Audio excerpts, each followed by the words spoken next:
కొబ్బరికాయల వదనలు అమ్ముకుడు కాను బహిరంగ వేయడం. జి సురేష్ గారి పాట 34 రూపాయలు. జి సురేష్ గారి పాట 34 రూపాయలు.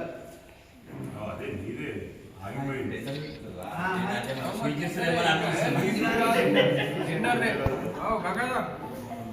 చూసి ఏదో మీరు అందరూ విలేజ్ ఏముందక చేసేది కదా ఒకటి. కనకంపేట గ్రామంలో వేంచేసి ఉన్న అతి ప్రాచీనమైన పురాతనమైన దేవాలయము. ఈ యొక్క దేవాలయము స్వయంభూ దేవస్థానము. ఈ యొక్క ఆలయం నందు ప్రతి మాఘమాసంలో జరుగు ఉత్సవాలకు ఈ సంవత్సరం కూడా అదే మాదిరిగా ఉత్సవాలకు ఏర్పాట్లు చేయుచున్నారు. ఇట్టి ఉత్సవాల్లో భాగంగా నేడు పూజా సామాను, సైకిల్ స్టాండు, ప్రసాదము విక్రయించుటకు గాను ఈ యొక్క వేలం ఏర్పాటు చేయడం జరిగింది. వేలంలో భక్తులు అధిక సంఖ్యలో పాల్గొని ఉన్నారు. ఈ యొక్క వేలము ఈరోజు పూర్తి చేసినాము.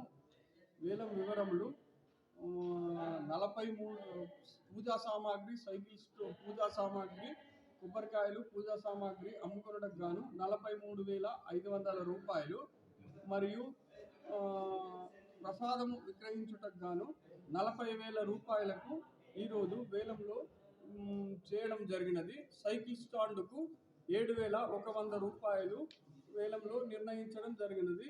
ఇటు యొక్క ఉత్సవము అత్యంత వైభవపేతంగా నిర్వహించుము. ఇట్టి ఉత్సవం నందు భక్తులకు ఎలాంటి ఇబ్బంది కలగకుండా స్థానిక పుర ప్రముఖులు, పాత్రికేయులు, పోలీస్ శాఖ వారితో మా యొక్క ఈఓ గారు ఏర్పాటు చేయుచున్నారు. కావున భక్తులు అందరూ గమనించి ఈ యొక్క ఉత్సవమును దిగ్విజయం చేయగలరు.